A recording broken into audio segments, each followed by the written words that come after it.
Samurai. Look over here.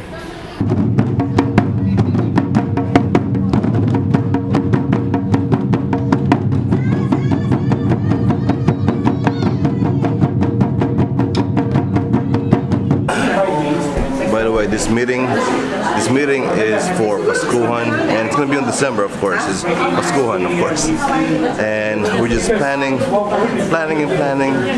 and more planning because there's so many moving parts and elements into it. So we're trying to fix everything. Oh wow, look, she's here.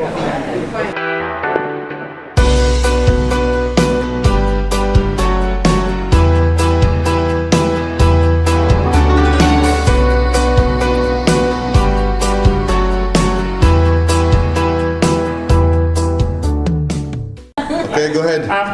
My name is Amando Goncalves. I'm representing the Lanao Group, Lanao Sur, Lanao Norte, Marawi, and Iligan. Wood and Iligan.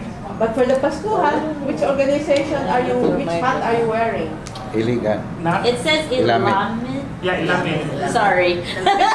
It matters because if you represent your Alamid, we will invite 10 members of that group. Yeah, you mean that's... Yeah. The last time he was here was a little unsure, so we were gonna table it and then come back and see what departments we still need. By Tuesday. No, Monday. But I'll shoot for Sunday. Once the report. So any updates? We were waiting for the venue now, maybe next meeting. Now they know. Yeah, Okay, waiting for so in the next meeting, Yeah, we maybe visit it if you have time, And then- or kind of like finalize it and see where the flow is. So how you envision and how you're gonna decorate. And then maybe you could prepare a layout. Yeah, prepare for the layout. Yeah, and And then give to everybody. of course the costs of how much to decorate. Like, how do you see it? Are you gonna have? We need a stage, something. There is a stage. There's a Oh, stage. there's You know what to say. this for mo.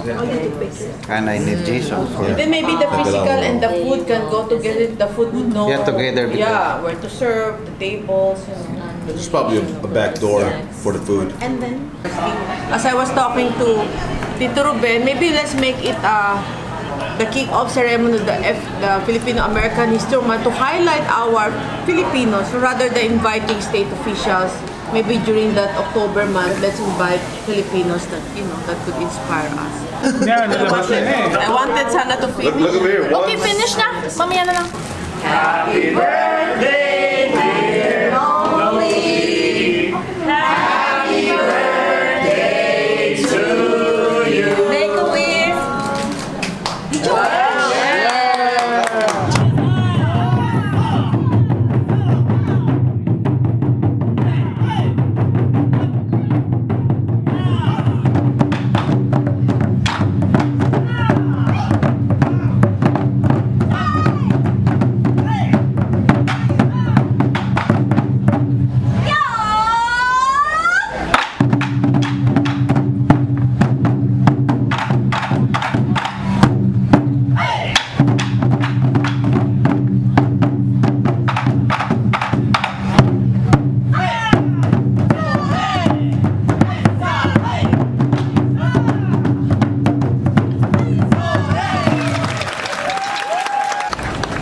That was a song called Yanagimachi, coming from late mid-70s Tokyo taiko drumming using the Skiroku stand.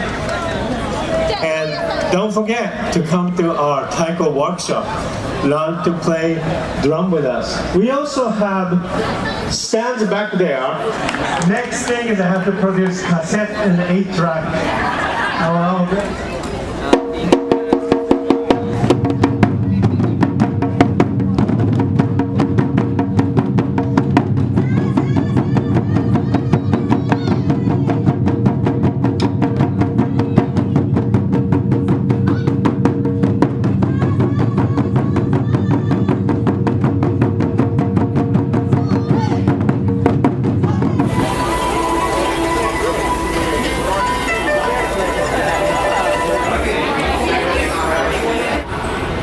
Samurai. Look over here. Yeah, what's up? Is there an event right there upstairs? Right now? Okay. I'll be back. I got you on video, bro. Are you Black Samurai? Let me take a picture of you, bro. Here we go.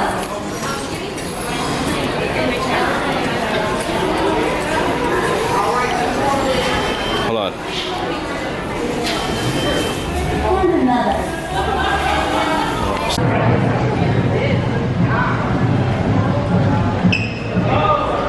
Yung drum.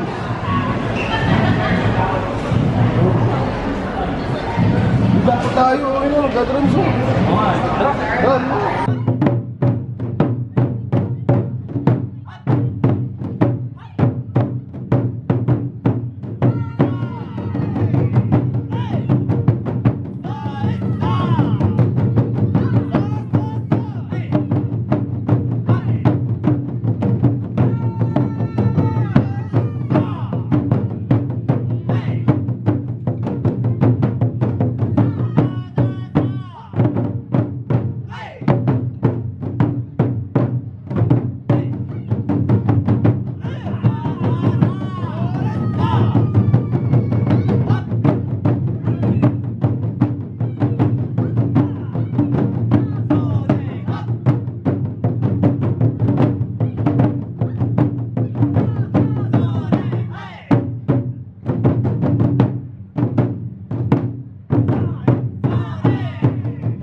Alright, that was a song from Hokkaido Island. It's a northern island of Japan, and we inherited this song many years ago, and today this song became one of the repertoire of many type of groups in Chicago. And the song is called Yamabiko, which means echo.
Mag-asawa, oh.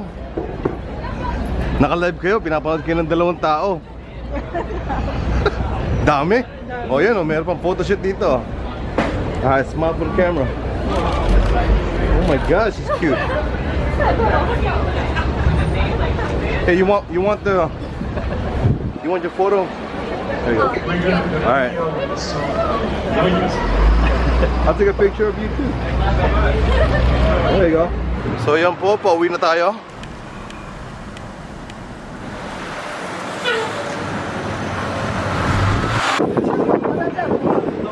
Music video sa alley. Amoy damo. Namoy mo? Amoy damo ron eh. Siyempre, Kailangan nila yun. Pero sa video, hindi mo maamoy yun eh. Kaya mo na magparawa na sila dyan. Basta wala silang ginagawa masama, okay lang yun. Asan na? Oh, i-vlog mo na. What did I do? Taking videos and photos for you guys as promotional or marketing. Hello. We're here in the front. We got stopped by security. Well, I'm not security. I'm the door girl, but either way. There he is. What's up, bro? How you doing, man? Jason. Okay, Jason. How you doing? You got a lot of stuff here. How you doing? Okay. You guys ready? Yeah. Okay. Yeah, we obviously have an event here, so it's kind of like we're gonna do it back. Okay. Or Yeah. I don't know how you guys what the plan is. I mean, if you're gonna cook, right? I was just gonna I'm making something. Yeah. Yeah. So, but then what else are you gonna do? That's all you need. We're gonna shoot the video when you're cooking, and then the presentation of it, which is we'll take pictures, and that's pretty much it. Okay. Yeah, whatever you cook. It's so quick. Yeah. I got it back there. I'm actually you'll see it. All right. But, yeah. Well, Are you gonna take a video or what? yeah. Ask him questions so we can put it on Facebook. No, I don't have any questions. It's a B-roll. It's a B-roll. Yung parang don't worry, I got it. I'll be here drinking. Naka-50 ako. Magwa-wide ka ba?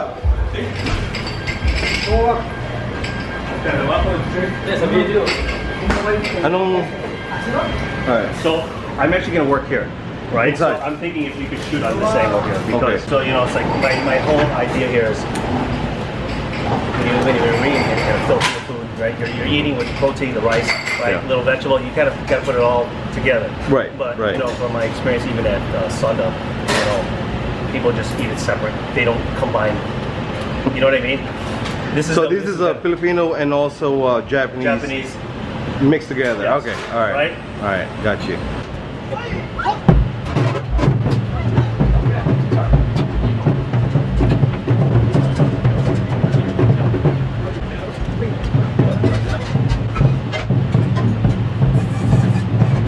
Oh, yan na po si Paolo.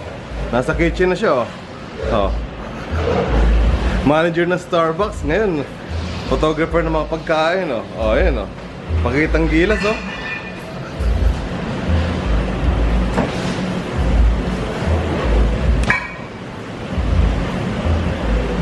So we're gonna bring it outside and give it to JP. You want to take a picture? I mean, you want to hold it and take a picture of you? right here. Or? It doesn't matter.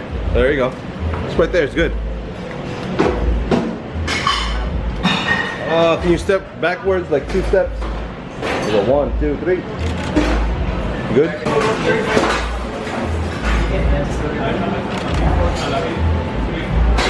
Let's give it to JP. I'll follow you, bro. She couldn't figure out who distributed it. No, it's over there.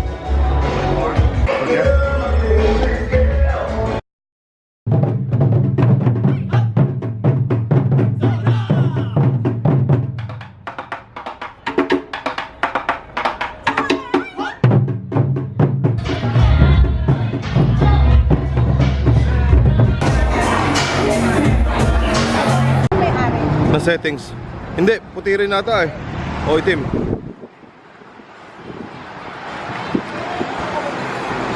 Late ka na naman.